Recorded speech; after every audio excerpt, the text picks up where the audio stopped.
صلوا على محمد وآل محمد. اللهم صل على محمد وآل محمد.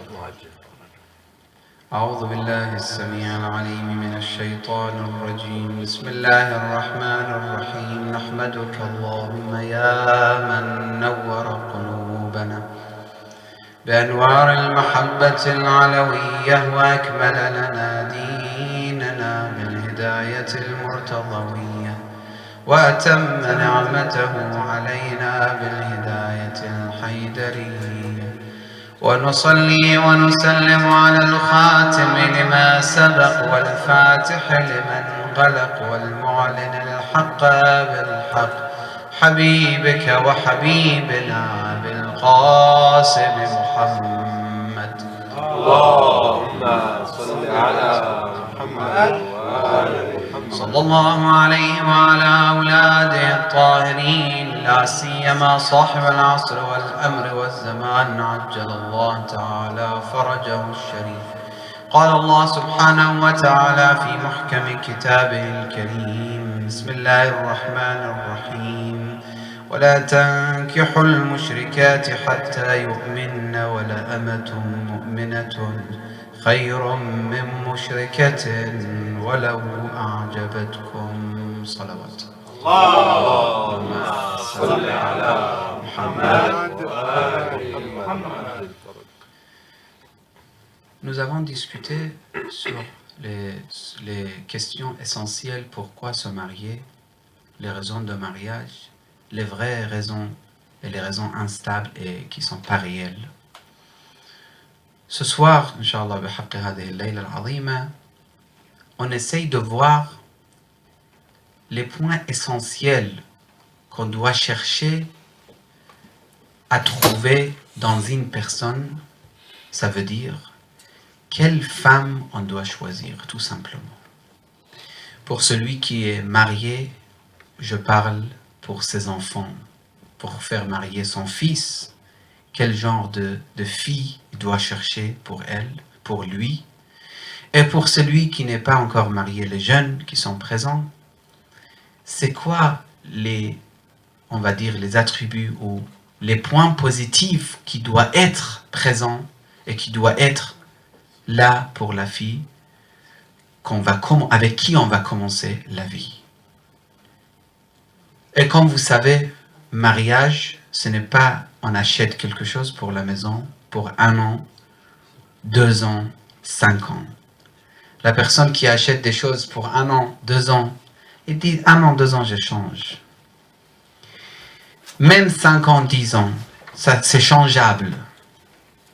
C'est pour ça, à chaque fois que les choses sont plus importantes, nous, on doit être encore plus vigilants. Et il faut plus réfléchir. Et c'est naturel. Si quelqu'un veut acheter une baguette, il ne va pas réfléchir 2 heures. Il l'achète, il sort. Mais s'il veut acheter un portable, il met un peu plus de temps. S'il veut acheter une voiture, encore plus. Pourquoi? Parce que c'est plus important, on paye plus, ça reste encore plus du temps dans notre vie. Donc, c'est important qu'il soit bien choisi. Donc, première question de ce soir. C'est quoi les points qu'on doit chercher et c'est quoi les points essentiels qui doivent être présents ou qui doivent être dans le comportement d'une femme ou d'une fille pour qu'elle soit une bonne femme pour l'homme parmi nous, celui qui ne s'est pas encore marié, et pour notre fille si on est déjà marié. Également pour notre fille, comment on doit éduquer notre fille pour qu'il a les qualités qui sont prononcées par le Coran al-Karim et par les Ahl al-Bayt, par la famille du prophète et le prophète lui-même, qui est le chef de l'école de l'islam, Rasulullah Muhammad sallallahu alayhi wa sallam. Allahumma salli ala Muhammad.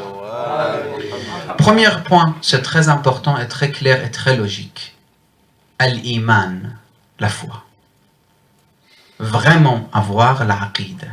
Elle croit vraiment à Allah, elle croit vraiment à Rasulullah, elle a vraiment la foi, elle a la confiance envers Allah subhanahu wa ta'ala, etc. C'est pour ça le Coran al-Karim très clairement il dit وَلَا تَنْكِحُوا الْمُشْرِكَاتِ.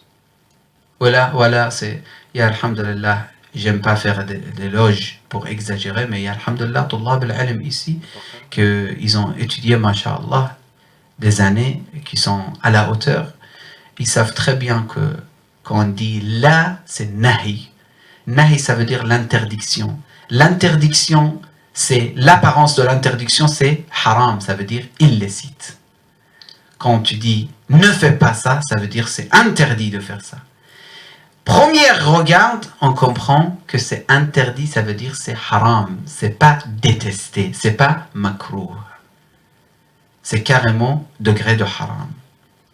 Et d'ailleurs, ceux qui ont compris, les fuqaha, ils ont donné, dans la jurisprudence, ils ont dit c'est lui, une femme, si elle ne croit pas à Allah subhanahu wa ta'ala, ni juif, ni chrétien, ni ahl al-kitab, ni musulman, tous les maraja ils disent c'est impossible de se marier avec elle.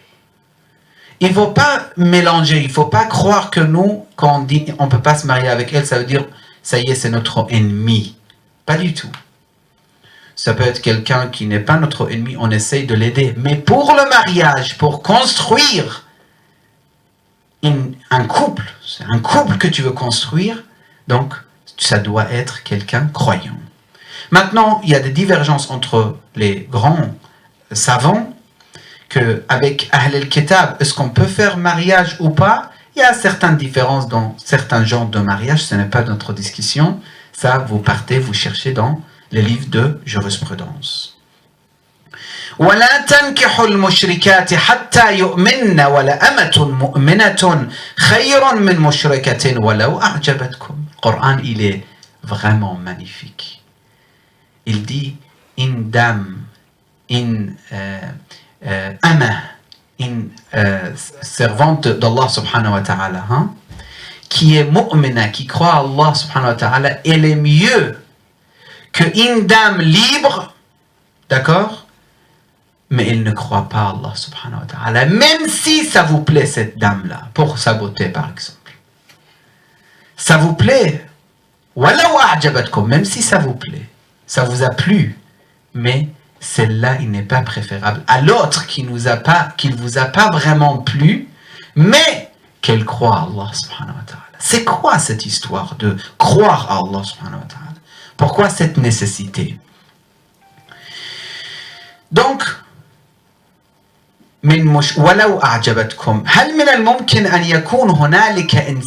est-ce que c'est possible d'avoir une vie tranquille avec quelqu'un alors que l'homme il croit à Allah et la femme elle ne croit pas du tout? Ou le contraire, la femme elle croit à Allah, l'homme il ne croit pas du tout. Est-ce qu'on peut avoir une vie normale? Oui, pour premier jour, pour l'histoire de l'amour, et j'ai aimé cette fille, elle m'a aimé, ça c'est quelques jours, oui. Mais une fois qu'on rentre dans la vie réelle, ça veut dire qu'est-ce qu'on mange, où on dort, avec qui on fait relation, quel genre d'amis on doit choisir, quel genre de voyage on va faire, comment on va nommer notre fils, où on va ramener notre fils, dans quelle école on va inscrire notre fils. Tout ce genre de questions, c'est après qui se posent. Premier jour, le jeune, il est très chaud, il est très sentimental. Elle m'a touché, je l'ai aimé, elle m'a aimé, etc. C'est bon. Mais après, toutes ces questions commencent. Et la destruction de la famille, des couples, c'est là. C'est pour ça, à la base, l'islam, il te dit, toi, tu crois, en tant qu'une fille, tu crois à Allah, n'accepte pas quelqu'un qui ne croit pas à Allah, subhanahu wa ta'ala. Également le contraire. Deuxième point, أن يكون كل منهما كفوا للآخر. Ça, c'est très important aussi. Qu'est-ce que ça veut dire, kufu? Ce n'est pas équivalent, mais c'est deux niveaux proches l'un de l'autre. Vous voyez ce que je veux dire? Deux personnes, ils doivent être d'un certain niveau l'un proche de l'autre. Tout de suite, vous allez me poser la question, vous allez dire, mes chers, mais on sait dans l'histoire que dans l'époque de Rasulullah, dans l'époque d'Ahl al-Bayt, il y avait des couples qui n'étaient pas de la même niveau social, par exemple, ou économie. On a des histoires comme ça.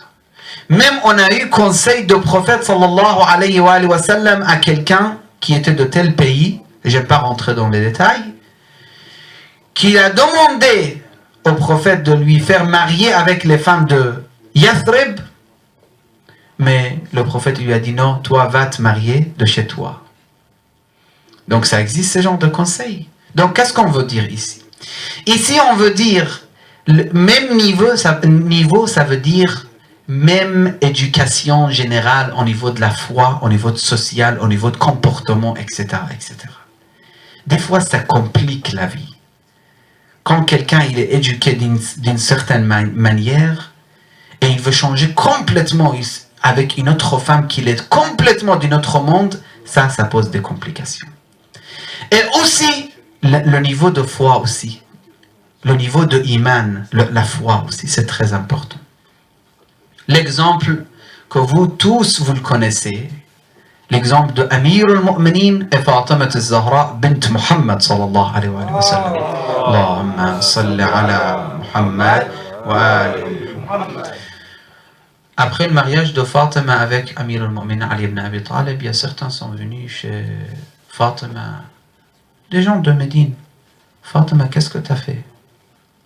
Mais tu es la fille du prophète. Tu as une place extraordinaire dans la société. Tu as accepté cet homme qui est très pauvre. Ali ibn Abi Talib, il était pauvre.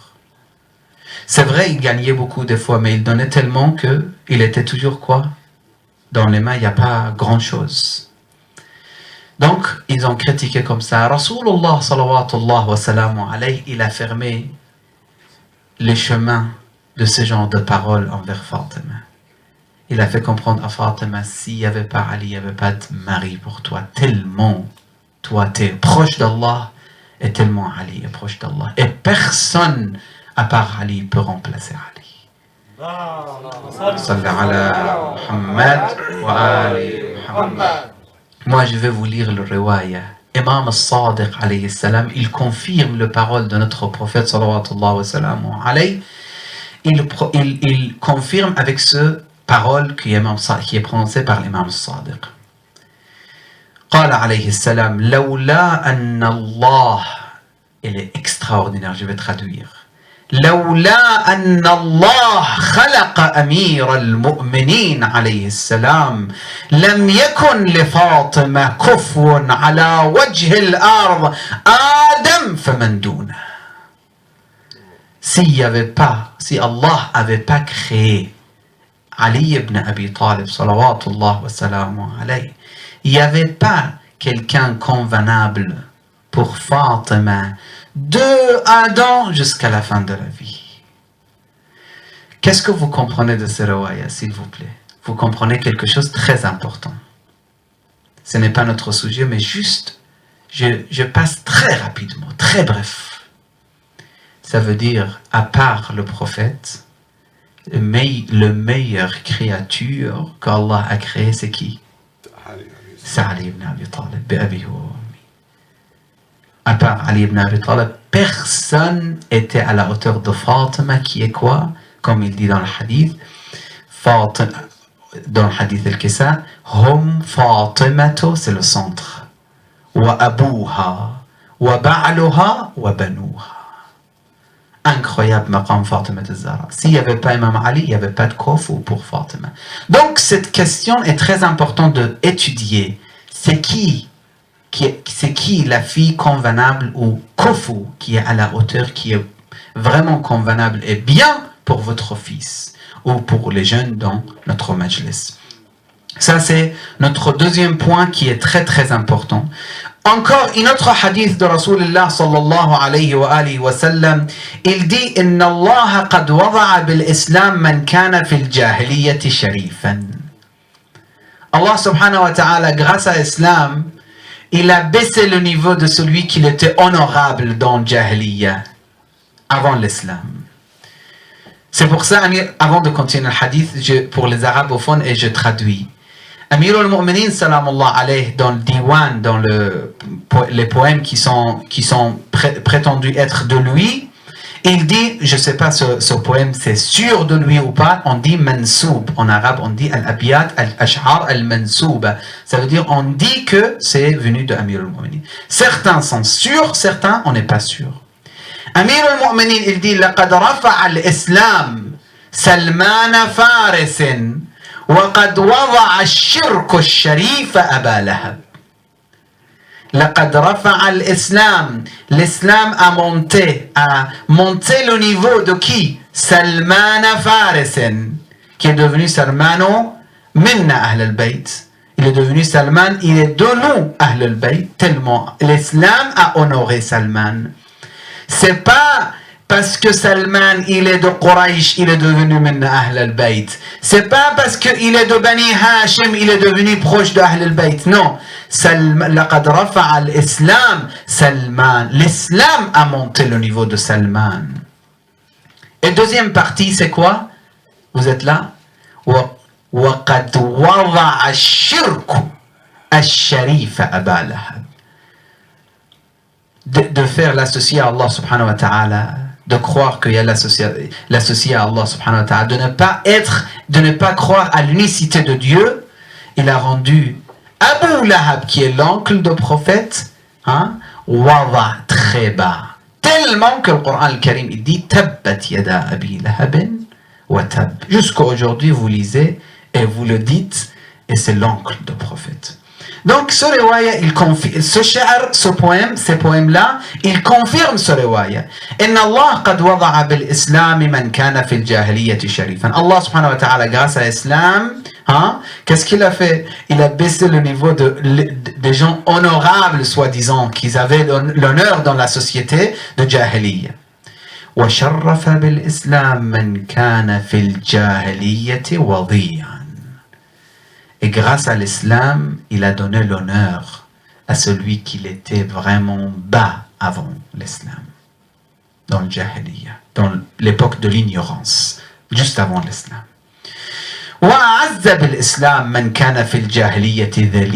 Il a donné encore, il explique, il a donné l'honneur à celui, qui était vraiment écrasé par la société.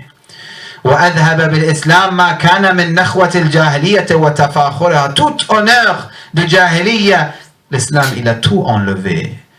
Parce que de telles tribus, de telles racines, il dit de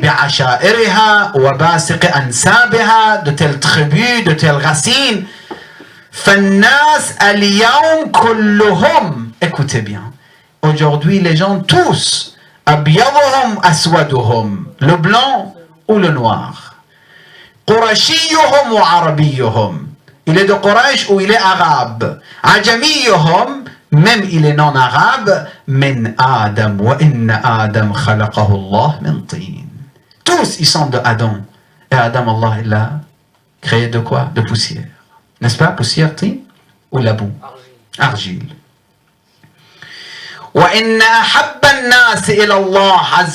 Écoute là, c'est là notre parole.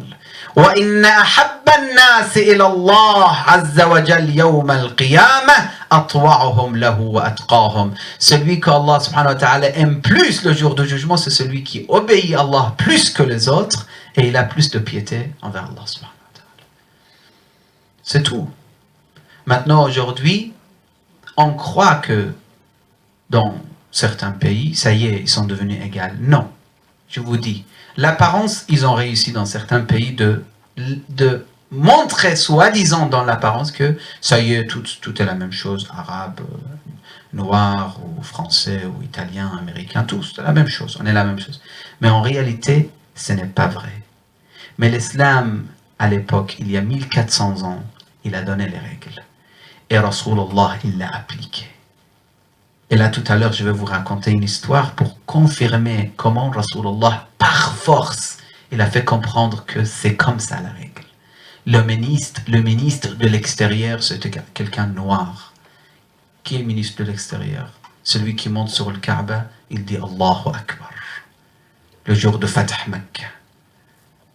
Et le Quraysh, les gens de Quraysh, ils regardent comme ça, ils n'arrivent même pas à supporter ça. Oui, aujourd'hui, on voit, certaines sociétés, ils ont compris qu'il n'y a pas de différence. On est humains tous. On est des fils de Adam. Mais dans l'application, elle est vraiment, vraiment, vraiment appliquée? Non, mes frères, mes sœurs. Mais l'islam, il l'a vraiment appliqué. Mais quel islam? Je ne parle pas de l'islam de ce qu'on voit aujourd'hui. L'islam qu'on voit aujourd'hui, je vous dis et je vous garantis, ce n'est pas la politique que je raconte. Ça n'a rien à voir avec l'islam. Tellement qu'il est contre l'islam qu'on ne peut même pas le considérer l'islam. Mais Rasulullah, il était pour ce genre de points. Je vais vous raconter l'histoire de Juwayber juste après, Inch'Allah. Sallu ala Muhammad wa ala Muhammad.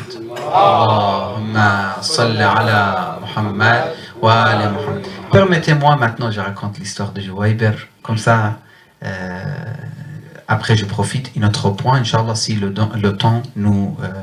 il nous reste un peu de temps, on termine les points de ce soir. Juwayber, mes frères et mes sœurs, c'était une personne parmi les compagnons du prophète sallallahu alayhi wa sallam. Une personne qui était très croyant, mais malheureusement très mal vue par la société de Médine. Quelqu'un de Yamama qui était venu à Médine, il aimait le prophète. C'est pas l'histoire qui nous intéresse. Écoutez bien les messages qu'on peut comprendre de cette histoire. Un homme de Yamama, il vient chez le prophète, il devient musulman, il reste à Médine, il habite dans la mosquée de Médine, mais à un moment, vous savez l'histoire qu'Allah subhanahu wa ta'ala a donné l'ordre au prophète qui fait sortir tout le monde à part وَسَدَّ الْأَبْوَابَ إِلَّا بَابَ عَلِيٍّ بَابَ. Il a fermé toutes les portes qui étaient envers la mosquée et ça a posé beaucoup de jalousie et ce n'est pas notre discussion.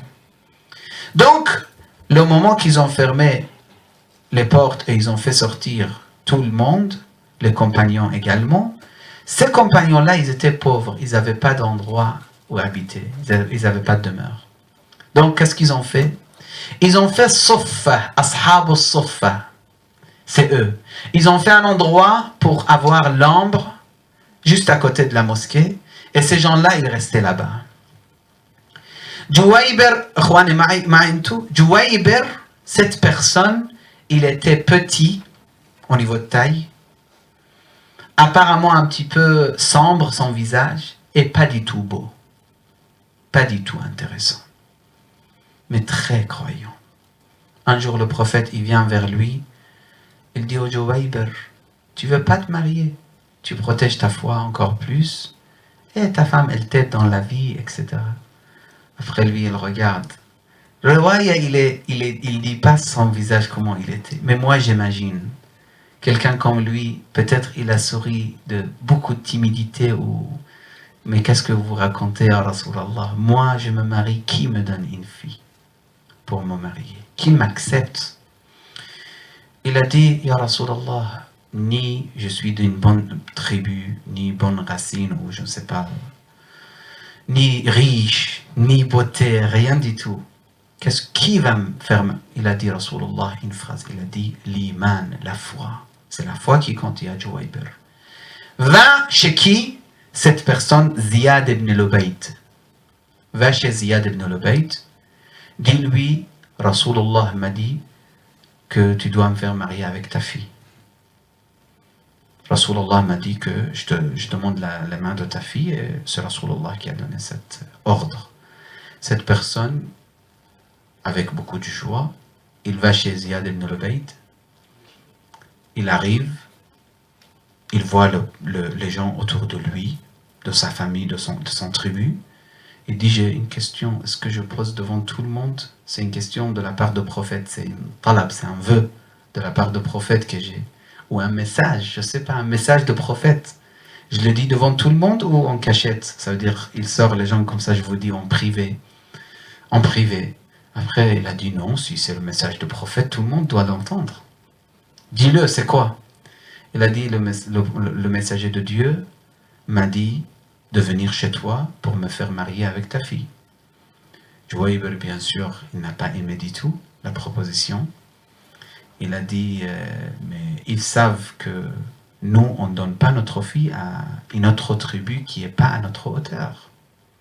Va chez le prophète, moi je viens chez le prophète, je vois qu'est-ce qui se passe. Je veux voir l'histoire avec le prophète. Jouaïber, il envoie cette personne. Cette personne, en partant, il dit quelques phrases. Il dit, c'est pas ça que le prophète aime, ou des choses comme ça. Quelques phrases qui montrent qu'il n'était pas d'accord avec cette situation. La fille de Ziyad, elle entend. Elle vient chez son père, il dit Zulfa, elle s'appelait Zulfa. Elle dit, mon père, celui-là, il ne peut pas mentir sur le prophète. Pourquoi tu l'as envoyé? Il a dit, il veut se marier avec toi. Il dit, mais tu ne dois pas le faire comme ça. Après, il a dit, d'accord. Il l'appelle, il dit, reviens. Moi, je vais chez le prophète. Reste ici, attends-nous ici, dans notre maison. Moi, je vais chez le prophète, je vois le prophète, salawatullah wa salam alayhi. Vraiment, il a dit ça, et qu'est-ce qu'il veut exactement? Ziyad ibn Lubayd, il va chez le prophète. Il arrive chez le prophète, il dit, ya Rasulallah, tel Jouaïber, il est venu, il demande la main de ma fille. Est-ce que vraiment c'est toi qui as donné cet ordre ou c'est toi qui l'as envoyé? Ya Rasulallah, il dit, oui, Ziyad, c'est pas l'histoire de tribu, etc. qui compte, c'est la foi qui compte. Jouaïber, c'est un mu'min, c'est un taqi, c'est un wara', c'est quelqu'un qui a la piété, il a taqwa, il a la piété, il a peur d'Allah, il a crainte d'Allah subhanahu wa ta'ala. Donc, tu dois l'accepter. Si, bien sûr, condition, si la fille, elle accepte. La personne, elle rentre à la maison, elle voit sa fille, elle dit, qu'est-ce que tu en penses? Elle dit, moi j'accepte, c'est un croyant. Et puisque le prophète a aimé ça, j'accepte. Elle se marie avec lui. Elle n'a pas d'argent. C'est le père qui paye tout. Il range tout. Le mariage parfaitement fait. Mais regardez, la beauté c'est où? C'est le comportement. La beauté c'est où? C'est le cœur. Jouaïber avait la beauté tellement que cette fille de Ziyad, elle était joyeuse toute sa vie avec lui. Jusqu'à ce qu'il est tombé martyr, Jouaïber, dans une de guerres que le prophète a eues contre les ennemis, l'une des Ghazawat. Quand il est tombé martyr, il dit les historiens, personne parmi Al-Ansar, ça veut dire les gens de Médine, aucune femme avait le respect de Zulfa. Elle était respectée, pas respectueuse, excusez-moi. Elle était respectée plus que toutes les autres femmes dans l'Ansar. Également, elle était, après le décès, après le martyr, de Jouaïber, beaucoup d'hommes honorables, avec beaucoup d'honneur, ils ont demandé la main de cette femme-là. Donc, le prophète, qu'est-ce qu'il veut dire par ce mariage? Il veut dire, ne regardez pas de quelle tribu, de quelle.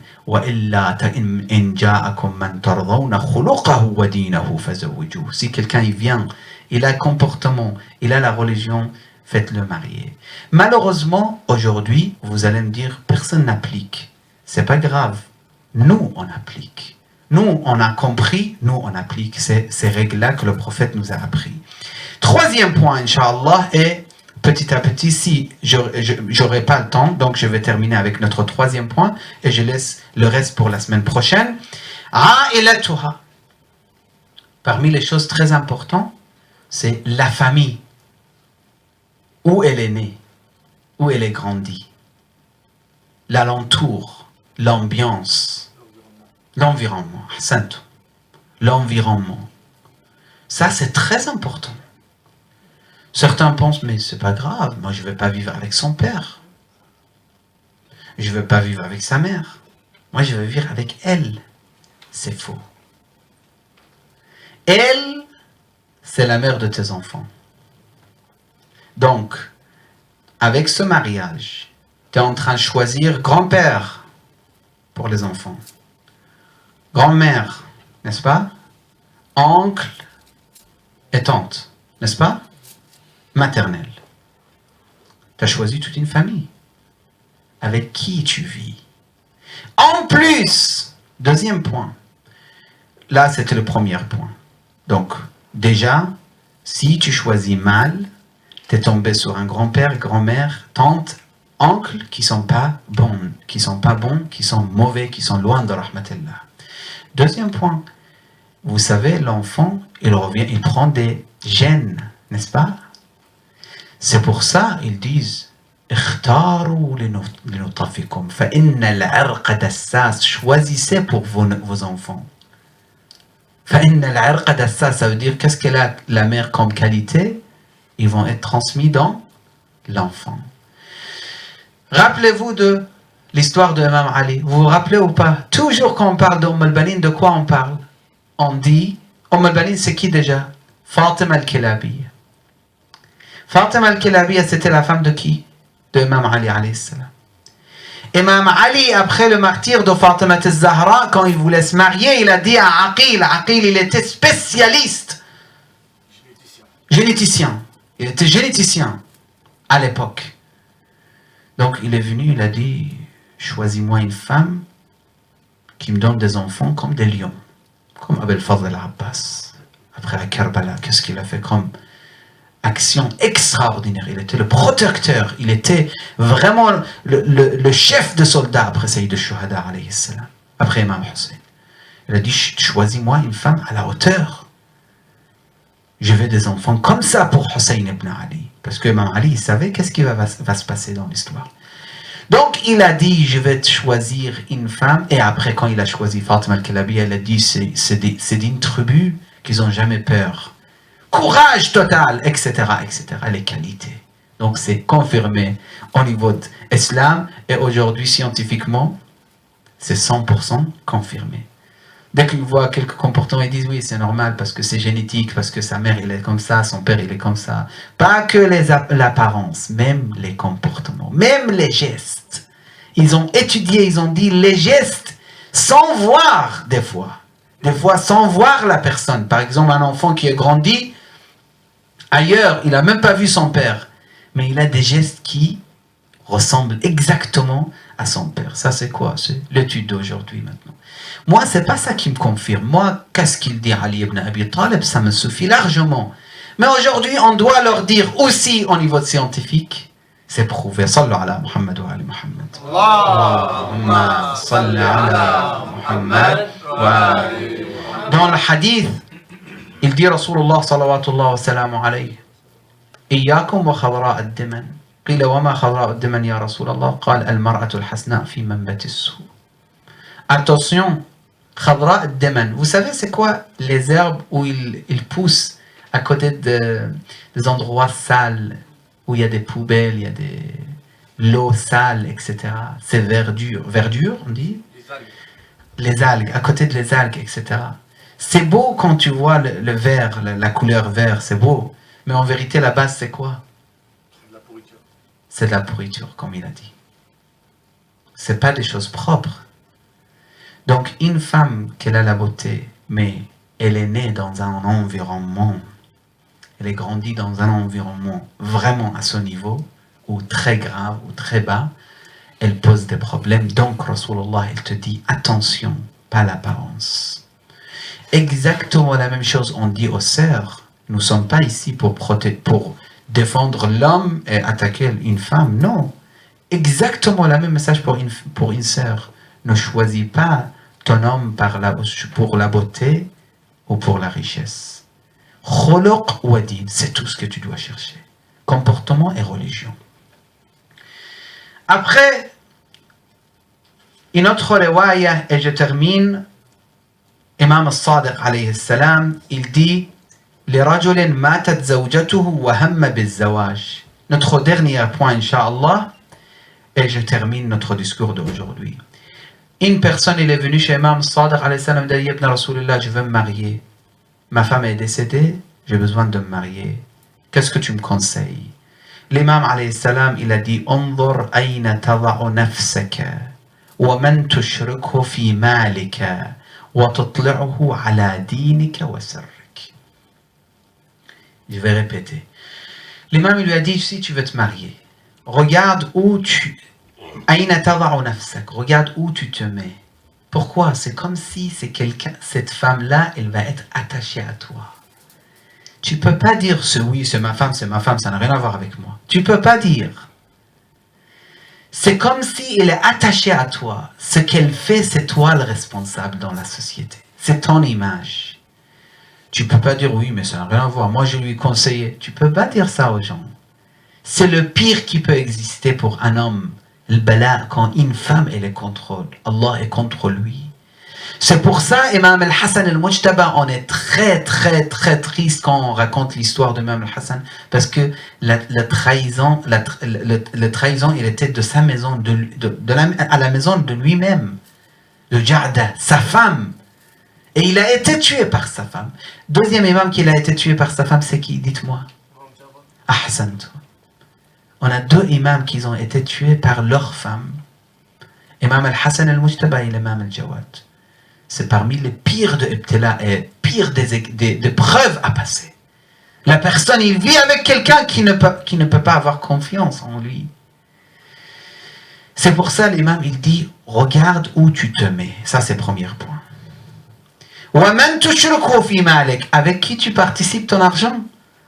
Même si tu dis, c'est mon argent, mais elle habite avec toi, elle va t'encourager de dépenser n'importe comment. Il va t'interdire de donner fi sabilillah. Il va t'encourager de payer le khums. Il va t'interdire de payer le khums. Il va t'encourager de partir au pèlerinage. Il va t'interdire, il va t'encourager de partir en vacances, je ne sais pas quel pays, etc., etc., etc. Viens, on va ziyarat l'imam al-Hussein, par exemple. Non, mais c'est très dangereux. Viens, on fait vacances Haïti, par exemple. Viens, on fait pèlerinage. Non, mais on a fait une fois pèlerinage, c'est pas la peine. Viens, on fait l'Australie, c'est beau là-bas. Sydney, c'est très connu. C'est le même prix en plus, à peu près. Vous voyez, une femme, qu'est-ce qu'elle peut faire? L'homme, qu'est-ce qu'il peut faire? C'est exactement ça. Donc, انظر ومن تشرك في مالك. Elle va participer avec toi. Combien tu dois être fort pour pouvoir dépenser sans l'accord de ta femme? Tu dois être hyper fort. Ou tu dois cacher.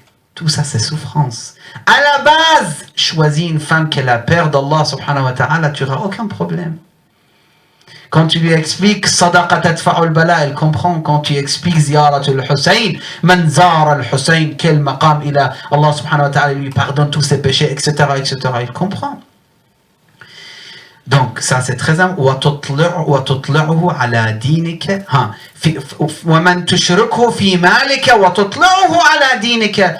Ta religion, ta foi, ta manière de penser, tout sera 100% clair pour cette personne. Donc, à qui tu vas montrer? وَسِرِّكَ, tes secrets. C'est parmi les plus durs et plus sensibles. Tout ce qui est secret pour toi, tu veux le dire à personne. Ta femme, elle le sait. Elle vit avec toi. Tu ne peux pas le cacher. Donc choisis quelqu'un qui est vraiment fidèle, quelqu'un qui est vraiment correct. Le